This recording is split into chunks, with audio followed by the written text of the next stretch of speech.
فاذكروني أذكركم واشكروا لي ولا تكفرون يا أيها الذين آمنوا استعينوا بالصبر والصلاة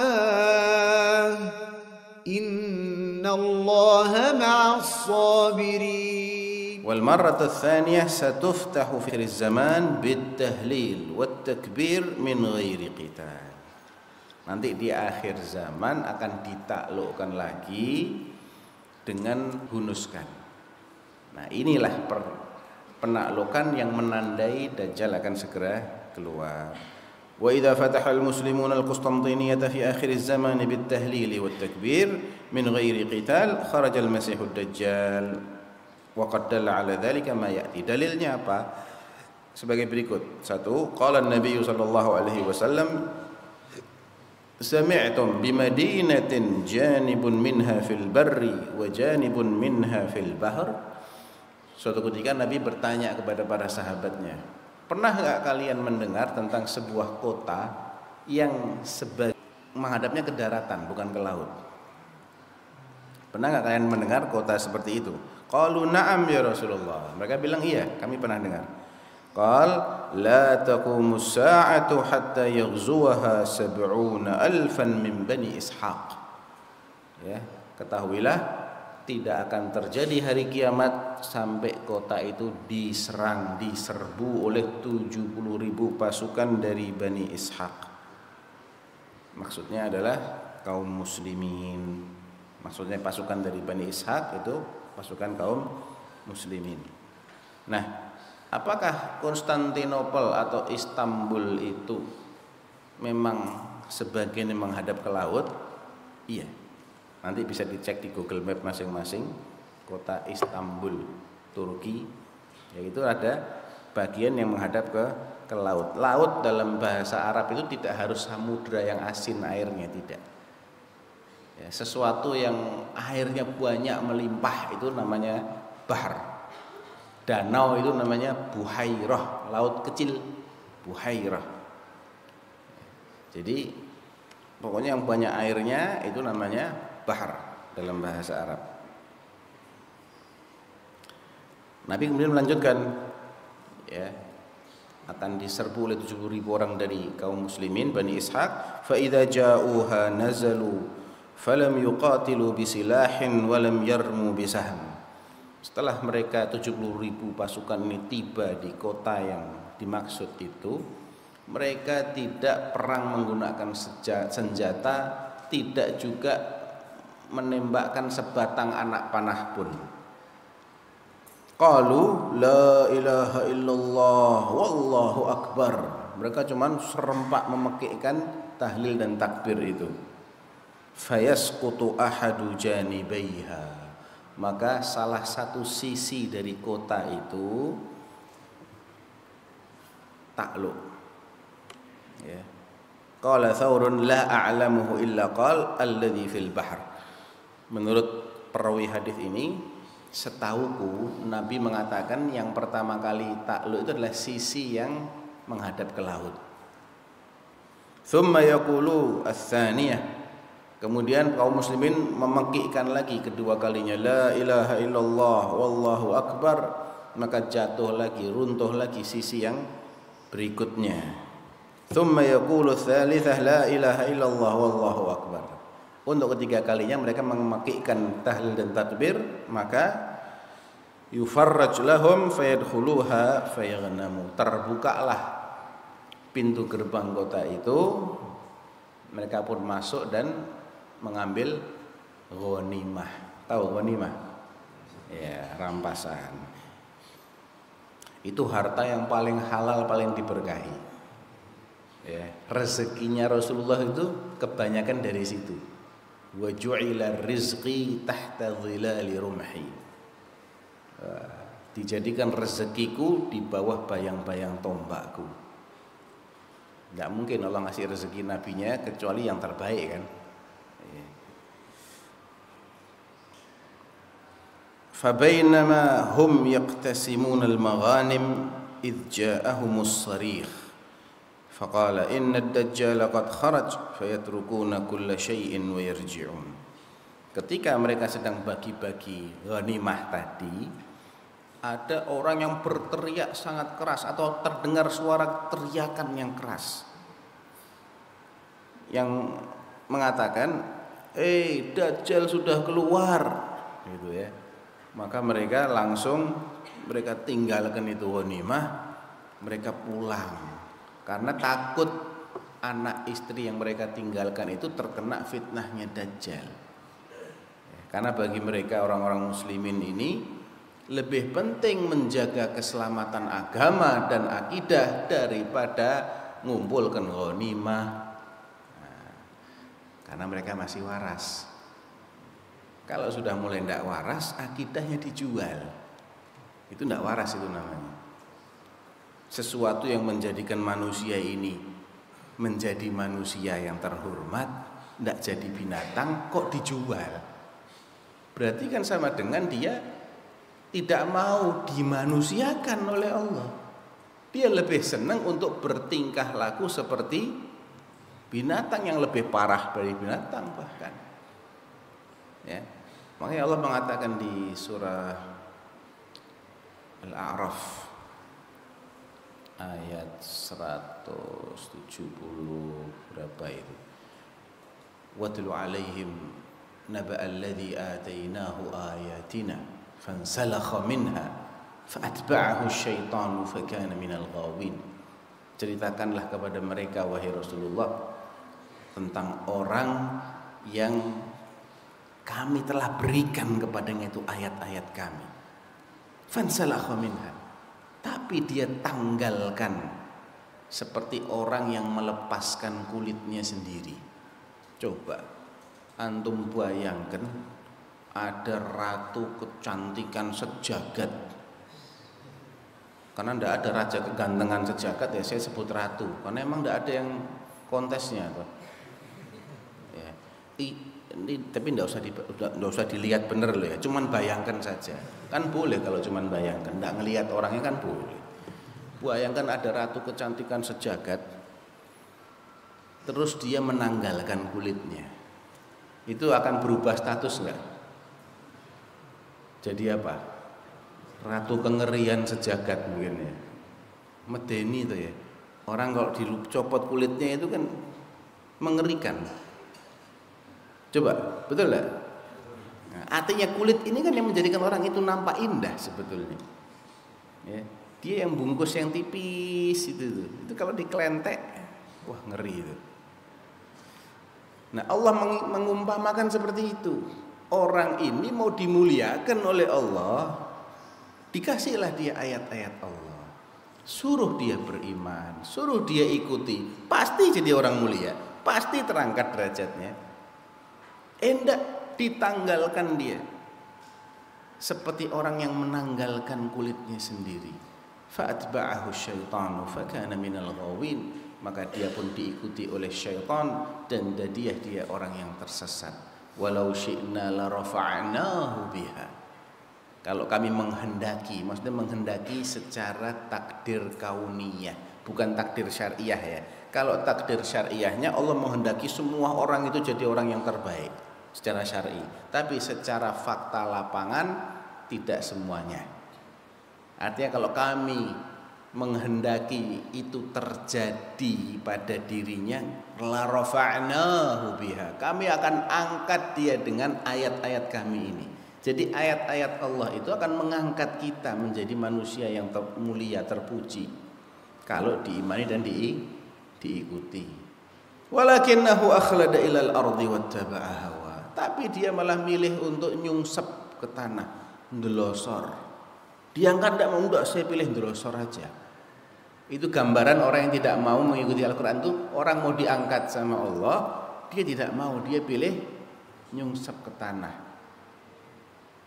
Makanya Allah kasih dia gelar baru. Ayo, siapa yang tahu gelar barunya apa? Tidak ada yang tahu. Famathaluhu kamathalil kalb in tahmil alaihi yalhath aw tatrukhu yalhath.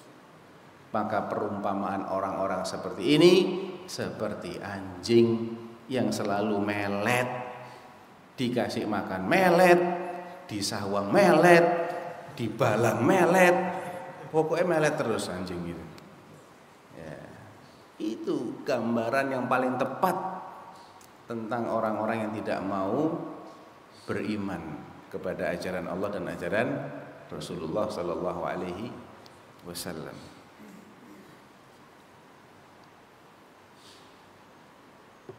Jadi kaum muslimin ini langsung meninggalkan ghanimah-ghanimah yang mereka kumpulkan itu, dan mereka cepat-cepat pulang, takut kalau anak istri mereka terkena fitnahnya Dajjal. Itu juga diriwayatkan oleh Imam Muslim.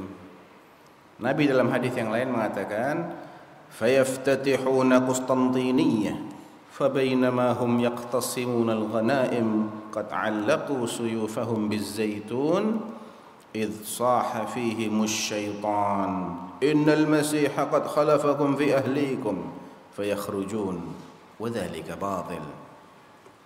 Nabi bercerita bahwa ketika mereka sudah menaklukkan Konstantinia alias Istanbul itu, pas mereka sedang bagi-bagi ghanimah, setan teriak. Jadi yang teriak itu setan tadi. Dan ketika itu mereka sedang menggantungkan pedang mereka di pohon zaitun.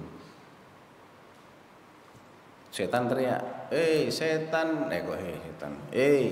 Al-Masih Ad-Dajjal ada di belakang kalian ya, mendekati anak istri kalian. Maksudnya sudah muncul. Mereka pun langsung keluar semua dari kota Istanbul, ingin menyelamatkan keluarganya. Padahal itu berita batil kata Rasulullah. Maksudnya itu ngapusi itu setannya. Fa idza ja'u Syam kharaj. Nah, ternyata Dajjal belum keluar saat mereka sedang bagi-bagi ghanimah. Dajjal itu baru keluar ketika mereka yang dari Konstantinopel alias Istanbul itu tiba di negeri Syam. Negeri Syam itu 4 negara kalau hari ini, Suriah, Lebanon, Palestina, dan Yordania. Jadi ya antara Konstantinopel, Istanbul sampai Suriah atau sampai Palestina gitulah ya. Kira-kira perjalanannya berapa lama ya? Selama itulah jeda waktu antara yang diinfokan oleh setan dengan kejadian sesungguhnya. Tapi ada hikmahnya. Jadi pas keluar mereka sudah ada di tengah-tengah keluarga mereka. Ini juga diriwayatkan oleh Imam Muslim. Ibnu Katsir mengatakan, yu'dzanu lahu ay ad-Dajjal fil khuruji fi akhir zaman ba'da fathil muslimin madinatar Rum al-musammah bi Konstantinia. Ibnu Katsir dalam kitabnya Al-Bidayah wan Nihayah, kitab sejarah terkenal itu, mengatakan bahwa Dajjal itu akan diizinkan untuk keluar setelah kaum muslimin menaklukkan kota Konstantinia di akhir zaman. Jadi setelah itu tidak harus langsung ya. Setelah itu bisa ada jeda. Jadi itu yang berkaitan dengan penaklukan kota Konstantinopel sebagai salah satu indikasi waktu keluarnya Dajjal. Bab berikutnya ayyuhal ikhwah, sababu khuruji al-Masih ad-Dajjal. Ini babnya pendek. Apa sih yang menyebabkan al-Masih ad-Dajjal itu keluar? Al-muallif mengatakan ja'alallahu likulli syai'in sababa. Ini termasuk sunnatullah al-kauniyah. Allah menjadikan segala sesuatu itu ada sebab-sebabnya. Jadi tidak mungkin muncul sesuatu melainkan ada sebabnya. Kadang sebab itu Allah beritahukan karena itu penting untuk kita ketahui supaya kita bisa waspadai kalau itu sebab yang menimbulkan musibah. atau supaya bisa kita wujudkan kalau itu sebab yang menimbulkan nikmat dan karunia.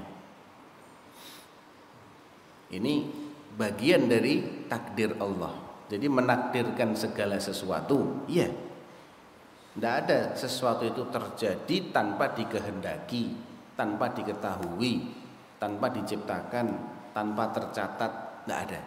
Semuanya terjadi setelah diketahui oleh Allah, setelah dicatat oleh Allah dalam Lauhul Mahfuz, setelah dikehendaki dan setelah dia diciptakan. Nah, diciptakan itu ada sebab-sebabnya. Ada sebab-sebabnya yang Allah sampaikan kepada kita, ya, supaya kita mengupayakan itu. Seperti kemenangan. Takdir Allah, kaum muslim ini pasti menang. Inna lanansuru rusulana walladzina amanu fil hayatid dunya wa yauma yaqumul asyhad. Janji Allah itu. Sesungguhnya kami benar-benar akan memenangkan para rasul kami dan orang-orang beriman di dunia dan di akhirat. Janji Allah ini. Tapi ada sebabnya enggak? Oh ya ada. Semua itu ada sebabnya. Enggak ujuk-ujuk. Ya. Enggak tiba-tiba menang. Enggak ada ceritanya. Antum perhatikan aja kisah para rasul yang disebutkan oleh Al-Quran. Mana ada Rasulullah yang tidak dimusuhi dulu oleh kaumnya, tidak didustakan dulu. Begitu diusul, Bismillahirrahmanirrahim, berimanlah kepada kami. Ya kami semua beriman. Ya entek ceritanya ini Mas. Enggak seru, ya kan? Enggak ada ceritanya. Mesti ada yang pro, ada yang kontra. Nanti mulai ada intimidasi dari pihak yang kontra, ada pembulian, kan gitu. Dikadzab-kadzabkan, dibilang pendusta, dibilang penyihir, dibilang orang gila, dibilang sak macamnya sudah gelarnya.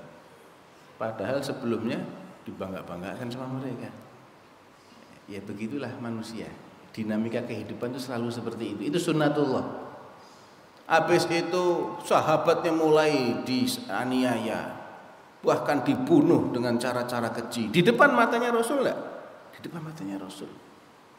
Sumayyah, ibunya Yasir, dibunuh dengan cara sangat keji. Bapaknya juga, Yasirnya disiksa, Khabbab disiksa, Bilal disiksa.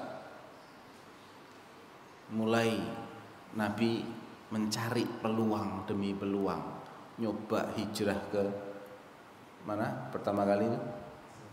Madiun. Madiun piye betul? Taif. Madiun. Ya. Nyoba hijrah ke Taif. Sampai sana langsung sukses gitu. Langsung menang. Kok menang ya? Itu menang dan kalah itu bukan begitu. Menang dan kalah itu definisinya istiqomah di atas kebenaran atau tidak. Nah,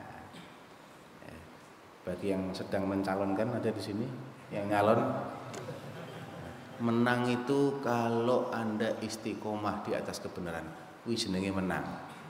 Nek ora istiqomah tak jamin kalah. Karena bukan menang dan kalah itu tetap bertahan hidup, tetap berkuasa. Mana ada ceritanya orang tetap berkuasa di dunia. Semua itu dibatasi oleh umur. Ya, oleh takdir Allah juga. Umurnya masih panjang tapi Allah menargetkan sudah stop sampai di sini aja. Cukup 3 periode. Kok enak 3 periode. 2 misalnya. Bukan itu menang dan kalah. Dibunuh tuh menang. Banyak kok Nabi dibunuh. Padahal Allah bilang inna lanansuru rusulana. Kami benar-benar akan menolong para rasul kami. Yahya bin Zakaria itu digraji sama kaumnya. Digergaji, dibunuh dengan cara yang seperti itu. Yahudi itu sudah berusaha untuk membunuh Isa alaihissalatu wassalam. Dan mereka merasa berhasil. Padahal sebetulnya bukan Isa yang dibunuh. Wa ma qataluhu wa ma salabuhu walakin syubbiha lahum. Para pahlawan kita, siapa yang masih hidup hari ini? Mati semua kan? Pahlawan apa bukan? Pahlawan. Kenapa? Ya karena kemenangan itu bukan terkait mati atau hidup. Kemenangan itu adalah Anda istiqomah di atas kebenaran sampai Anda mati, menang. Ya, menang. Nah, ini kita juga harus paham definisi menang dan kalah yang benar. Jadi saudara-saudara kita di Palestina, walaupun mereka itu banyak yang gugur sebagai syuhada, tidak kalah, karena mereka di pihak yang benar. Pembunuh-pembunuh mereka itu dua kalinya kalah nanti, tenang aja. Kalau tidak mati juga di dunia dengan cara dibunuh oleh para pejuang, ya dia bakal mati juga toh. Nanti kalau sudah mati nasibnya kemana? Nah itu kan kalah telak ya. Kalau cuma di dunia ini semuanya bakal mati kok. Ya semua yang berkuasa juga suatu saat akan kehilangan itu. Makanya jangan jadikan dunia itu sebagai tolok ukur. Nah, di sini Nabi mengatakan, bukan Nabi sini ya, penulisnya mengatakan Allah telah menjadikan segala sesuatu itu ada sebabnya.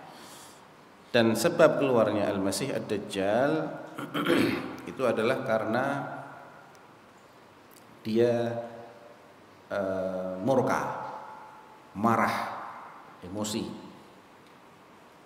Sebab khurujil Masih Ad-Dajjal min ghadbatin yaghdabuha. Qala Nafi' radhiyallahu anhu. Nafi' ini muridnya Ibnu Umar, sahabat Nabi. Nafi' menceritakan, laqiya Ibnu Umar ibna Sa'idin. Jadi dulu itu di zaman Nabi ada orang yang namanya Ibnu Sa'id atau Ibnu Sayyad. Nabi itu sering mengatakan dia itu Dajjal gitu ya. Walaupun ada kemungkinan bukan Dajjal yang Al-Masih, tapi sering dikait-kaitkan dengan Dajjal. Nah, suatu ketika Ibnu Umar itu berpapasan dengan Ibnu Sa'id di jalan di Madinah ini. Faqala lahu qawlan aghdabahu. Ibnu Umar mengatakan suatu perkataan yang kepada si Ibnu Sa'id ini sehingga Ibnu Sa'id ini jadi murka, naik pitam dia. Fantafakha hatta mala'as sikka. Ketika dia itu marah, tubuhnya itu membesar gitu sampai memenuhi lorong itu. Jadi ibaratnya jalan di gang sempit, papasan, diucapkan kepada suatu ucapan, nggak disebutkan ucapannya apa, dia marah terus membesar badannya. Fadakhala Ibnu Umar ala Hafsah wa qad balaghaha.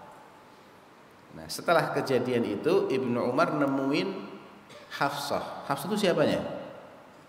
Saudarinya Ibnu Umar, istrinya Nabi, betul. Kan sama-sama anaknya Umar. Faqalat lahu rahimakallah ma aradta min ibni Sa'id. Kamu tuh yo iseng apa? Ganggu-ganggu Ibnu Sa'id itu kenapa? Katanya Hafsah kepada saudaranya ini. Kamu ini kenapa kok ngusik Ibnu Sa'id ini? Ama alimta anna Rasulullah sallallahu alaihi wasallam qala innama yakhruju min ghadbatin yaghdabuha. Apa kamu enggak pernah dengar ucapan Rasulullah yang mengatakan bahwa Dajjal itu akan keluar gara-gara dia marah? Dan tadi kan memang Nabi sering mengaitkan Ibnu Sa'id dengan Dajjal karena suatu ketika Ibnu Sa'id ini tiba-tiba menghilang dan tidak pernah kelihatan lagi. Makanya dia sering dikaitkan dengan Dajjal. Ini hadis riwayat Muslim. Qala As-San'ani, Imam As-San'ani yang menulis kitab apa itu? Subulus Salam, Syarah Bulughul Maram. As-San'ani dari kota Sana'a, ibu kota Yaman yang sekarang masih dikuasai oleh Houthi Syiah. Yang wafatnya beliau ini tahun 1182 Hijriah. As-San'ani mengatakan rahimahullah walam yadhkur sababaha wal muradu annahu ta'ala idza qaddara khurujahu sabbaba ma yughdibuh. Nah, dalam hadis ini tidak disebutkan apa yang menyebabkan si Ibnu Sa'id ini kok marah, kata-kata apa Tidak dijelaskan kan memang dalam hadisnya, tapi inti hadis ini adalah bahwa ketika Allah itu menakdirkan sesuatu, Allah juga menakdirkan ada sebab yang menimbulkan itu, gitu loh. Semua takdir Allah itu pasti ada sebabnya. Makanya kita ini di dunia ini sebetulnya simpel kok, ikhwah sekalian ya. Wujudkan aja sebab-sebab yang sudah dijelaskan oleh Allah, dia akan mengakibatkan ini yang baik-baik itu. Mengakibatkan dosa kita diampuni, mengakibatkan rezeki kita lancar, mengakibatkan kita jadi orang yang selamat ketika menyeberangi sirat, masuk surga tanpa hisab. Semua itu ada sebabnya, dan sebabnya juga sudah dijelaskan oleh Allah atau oleh Rasulullah SAW. Tinggal kita upayakan saja sudah. Jangan mikiri takdir yang masa depan, tidak ada yang tahu kalau masa depan. Jangankan kita, Nabi aja tidak ngerti. Nabi suruh bilang, kul inni la amliku li nafsi dharran wala rasyada. Katakan, aku tidak punya kekuasaan apapun atas diriku, baik untuk mencelakai diriku ataupun untuk meluruskan arah hidupku. Dan beliau mengatakan, walau kuntu a'lamul ghaib lastakthartu minal khairi wa ma massani yasu. Seandainya aku tahu apa yang akan terjadi nanti, aku tidak akan mengalami musibah-musibah sepanjang hidupku, dan aku akan memperbanyak kebaikan-kebaikanku. Karena kalau orang sudah dikasih tahu besok akan terjadi begini, pasti terjadi seperti itu, ya dia gampang. Oh, kalau besok itu akan ada kemacetan di jalan sini, ya saya tak lewat jalan yang lain. Ya. Jadi kenapa orang suka terjebak macet? Dia tidak pernah menyangka, oh besok akan terjadi kerusuhan di tempat A, ya saya tidak akan berada di situ. Oh besok akan ada orang bagi-bagi duit di jalan B, ya saya akan marani ke sana biar dapat duit. Selalu akan enak terus hidupnya kalau orang itu sudah tahu apa yang akan terjadi. Nah, berhubung kita memang tidak diberitahu, maka ada yang namanya musibah, ada yang namanya karunia. Yang penting itu kita upayakan sebab-sebabnya aja. Istiqomah di situ, di atas jalan yang sudah diajarkan oleh Allah dan oleh Rasulnya ini, pasti akan menimbulkan akibat yang dijanjikan. Yang penting istiqomah ya, jangan lupa sama yang namanya istiqomah. Karena selagi kita ini masih hidup, berarti tugas itu belum selesai. Tugas itu selesai karena dua hal. Satu, mati. Dua, apa? Mikir lagi. Tugas itu selesai karena dua hal. Satu, mati. Dua, gila. Pokoknya tidak berakal lagi, bisa gila, bisa pikun, bisa pingsan, koma. Pokoknya akalnya tidak berfungsi lagi, maka selesai. Karena semua perintah dan larangan itu hanya ditujukan kepada orang yang mukallaf. Mukallaf itu artinya balighun aqilun. Balik dari sisi umur dan waras dari sisi akal. Masih hidup tapi sudah tidak waras lagi, ya mungkin karena musibah juga, kena hantaman di kepala, koma, tidak bisa mikir, linglung, pikun karena penyakit tertentu, atau karena tiba-tiba gila, ya berarti selesai sudah tugasnya. Tapi kalau dia tiba-tiba waras lagi, terkena lagi, lanjut lagi ternyata, gitu ya. Atau dia diwafatkan oleh Allah, baru itu tugas selesai. Jadi istiqomah itu sepanjang itu. Pasti kok, Allah sudah janji. Innal ladzina qalu rabbunallah tsumma istaqamu tatanazzalu alaihimul malaikatu alla takhafu wa la tahzanu wa abshiru bil jannati allati kuntum tu'adun nahnu awliya'ukum fil hayatid dunya wa fil akhirah wa lakum fiha ma tashtahi anfusukum wa lakum fiha ma tad'un nuzulan min ghafurir rahim. Sesungguhnya mereka yang mengatakan dengan lisannya, dengan perbuatannya, Rabbunallah. Kata-kata Rabb itu kalau disebutkan sendiri Tidak dirangkai dengan kata-kata ilah dalam satu rangkaian, saling mewakili maknanya. Ya.